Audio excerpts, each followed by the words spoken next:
স্বপ্ন দেখার সাহসেই ইতিহাস বদলায়। কুষ্টিয়ার এক প্রত্যন্ত গ্রামে জন্ম নেয়া জুলহাস মিয়া আজ গোটা জাতির গর্ব। যন্ত্রাংশ আর অদম্য ইচ্ছায় তিনি গড়ে তুলেছেন বাংলাদেশের সর্বপ্রথম স্বনির্মিত হেলিকপ্টার।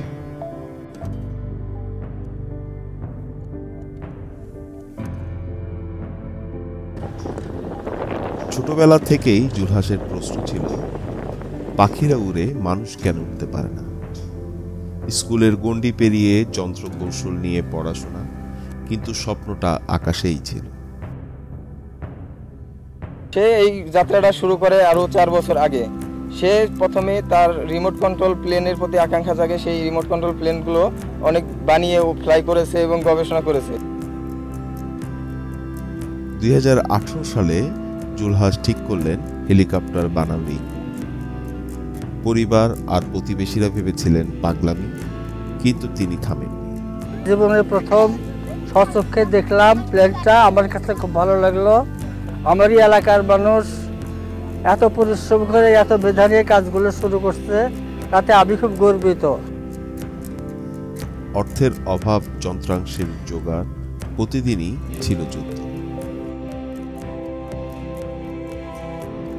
5 বছর পর জুলহাসের হেলিকপ্টার আকাশপথে প্রয়োগ প্রস্তুত। ইঞ্জিন চালু হলেই গ্রামবাসী থমকে দাঁড়ায়। সেদিন কুষ্টিয়ার আকাশে লেখা হলো নতুন ইতিহাস। আমার বয়স আনুমানিক 28 বছর। তো আমি 2014 সালে এসএসসি পাস করি। এসএসসি পাস করার পর আমার আর্থিক সমস্যার কারণে পড়ালেখা বন্ধ হয়ে যায়। আমি আর উপরে পড়তে পারি নাই। তো তারপরের থেকেই কর্মজীবনে ছিলাম। মানে উড়াইছে রিমোট দিয়ে, এখন আর আমি নিজেই বানায় নিজেই উড়াই চালামো। এইখানে কয়েক বছর এটা বানাইলো, 8 বছর বানাইছে। 4 বছর ধরে প্লেন মানে খুব পরিশ্রম করে, খুব কষ্ট করে। এই ইঞ্জিনটা আসলে আপনার এভিয়েশনের ইঞ্জিন না, মনে হয় এটা পেট্রোল ইঞ্জিন না, পানির পাম্পের ইঞ্জিন। হ্যাঁ, পানির পাম্পের ইঞ্জিন। তারপরও এই ইঞ্জিন দিয়ে আপনার বিমান উড়ানো বা আরো অন্যান্য বিষয় আছে, বিশেষ করে ব্যালেন্সের বিষয় আছে। জুলহাসের গল্প শুধু একটি হেলিকপ্টারের নয়, এটি লাখো তরুণের অনুপ্রেরণার অংশ। যেখানে স্বপ্ন আছে, সেখানে পথও আছে।